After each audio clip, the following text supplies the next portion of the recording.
LDL is one of the most important component that builds up the plaque.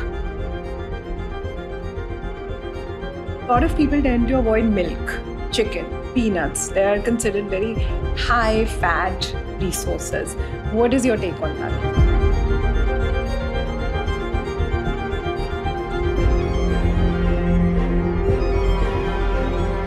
So we'll start with something really basic first. What exactly is cholesterol? When we talk about cholesterol, the first and the foremost thing it comes to your mind is it is bad. But that's not so. It's one of the most important element in the body. What cholesterol actually does is that it tries to bind two cells together. So the walls of the cells they can be only be bounded together if you have a layer of cholesterol. Otherwise they'll all fall apart. The only issue is that too much of anything is bad. Cholesterol in a very normal, healthy amount, it's considered good. But the moment it goes up and above, things are not good. So you've defined cholesterol really well, and it's easy for people to understand now. But what exactly is LDL? Because it keeps coming up a lot in people's search and in the reports also. So LDL is one of the part of total cholesterol. It's really very bad because if you already have a heart disease, as a cardiologist, we try to bring it as low as possible. Why so? The reason is LDL is one of the most important component that builds up the plaque. And this plaque is something which is called as a bad thing that happens in your arteries. So your heart arteries or any arteries in your whole body is like a smooth tunnel. If you have a speed bumper, consider that speed bumper as an area where cholesterols have started to build up and have started to protrude on your road of your arteries. The point which now comes is when these speed bumpers increase in size, there is a high likelihood that they can rupture. The moment they rupture, the moment this plaque bursts out, that is where you start to have a heart attack. So, what are the common symptoms, or do you think it's absolutely silent and going to a cardiologist for a regular checkup is the most crucial part of it? So, as a cardiologist, I would first and foremost say that at least have once a year checkup for any person who is about 30. But then this is not a general kind of a layout for everyone. If you're already a diabetic patient, if you are obese, and if you are having an inactive kind of a lifestyle, or if you are consuming too much of alcohol, these are the patients who generally might require cholesterol checkup every 6 months. If you are having a high cholesterol, per se, there's no general symptom, but then there are few signs which you can say that this person might be having a higher level of cholesterol. There's something which we call as xanthelisma or xanthema. It's basically a deposition of cholesterol or white, chalky kind of a substance in the inner canthus of your upper and a lower eyelid or just near the lower eyelid. That is what we call as xanthelisma. This also happens at your elbows, at your knee joints. There is something called as the whitening of your black part of your iris of the eye. That also can suggest that you're having a little higher amount of cholesterol. So these are only signs which you can come up with. Some symptoms are that vague chronic fatigability or some aches and pains during your walks. Usually, if these cholesterols start getting deposited in your arteries in the lower limbs, in your legs, they reduce the blood flow. Because the blood flow gets reduced in the legs and the calf muscles also, so you tend to get decreased blood flow over there, and the supply once it gets reduced, the muscle does not get the nutrition, and then you get the fatigability or the aches and pains.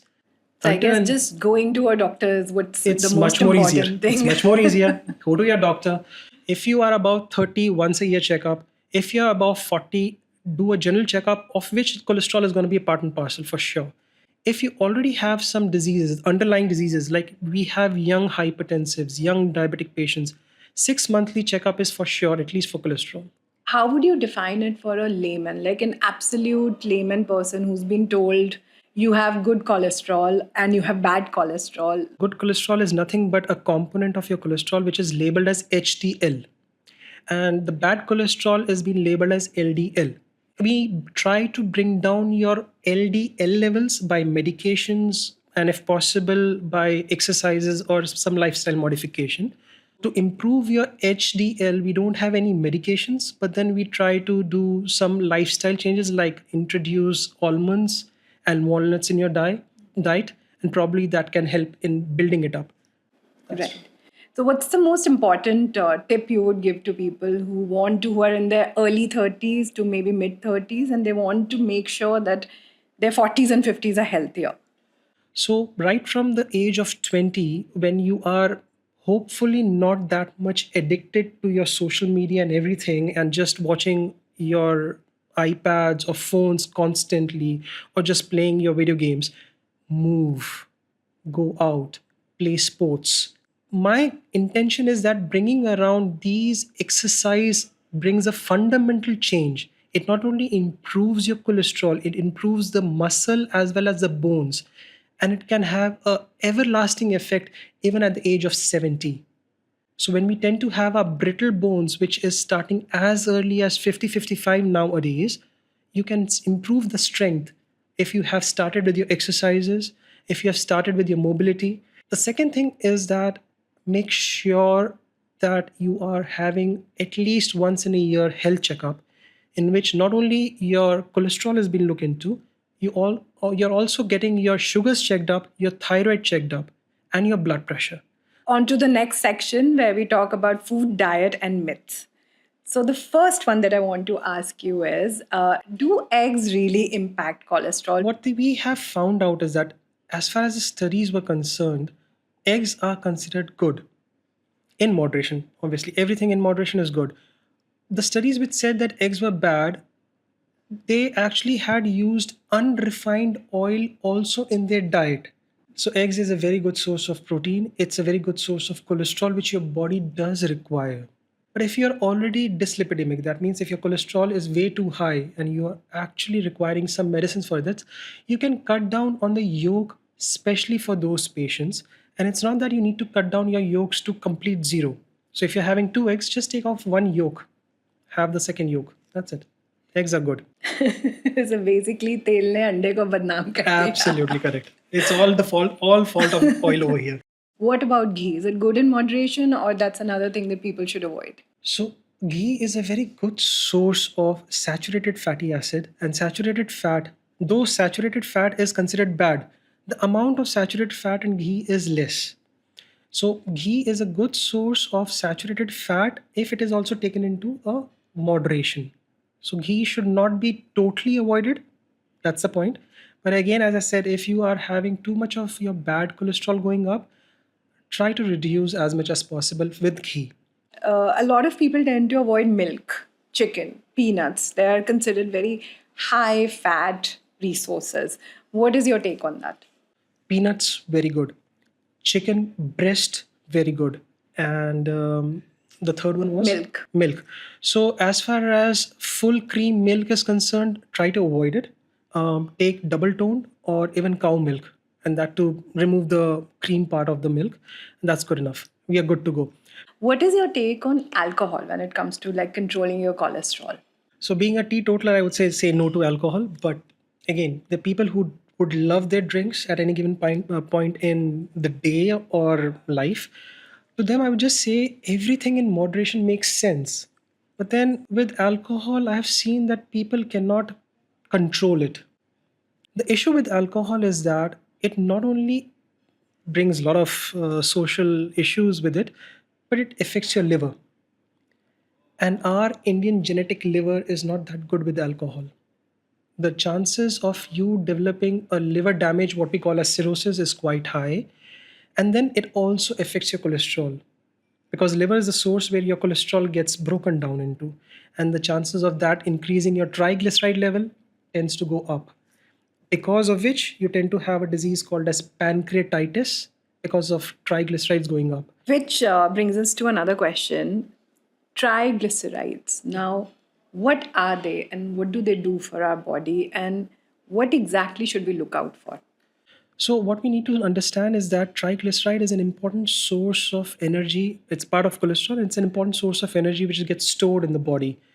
But then, as I said, anything which goes beyond the normal level, it causes trouble. Triglyceride can cause trouble in the sense that a high level of triglyceride itself can cause pancreatitis, one of the organs in our body. And if you develop pancreatitis, it's very bad for your body. There is a condition where all of the cholesterol levels, all the parameters of the cholesterol are normal, but your triglyceride goes up. There's that scenario also which can happen. And this is more so if you are more into alcohol, consuming more alcohol. So that is also a scenario where your triglyceride goes up. It's also a part and parcel of a disease called as metabolic syndrome, where you have diabetes, hypertension, high triglyceride level, obesity, and low HDL level. So all these five components together make a syndrome called as metabolic syndrome. So, would you say that it is actually one of the most important and the component that we must watch out for? It is a part of this important component. It is a part of cholesterol that has to be looked upon. So, while we are on this topic, let's also talk about HDL. What is HDL now? So HDL is considered as a good cholesterol because it's a part of cholesterol which helps carrying all these components of your cholesterol to liver. And liver is a furnace which breaks down everything. So the lower the amount of your HDL, more is the chances that your cholesterol is building up everywhere else and is not getting burned off. We need to make sure our HDL is under control and is our buddy essentially. Yes, it is, but unfortunately, there's no medicine as of now that improves its level. So the only thing, as I said before, that can help in building up your HDL is your almonds and your walnuts. What is it that people should absolutely avoid? Like a big no-no according to you, if you had to name like 3, 4 items in our regular Indian kitchen, what would they be? Very important. The refined oil is the most important thing that we should avoid.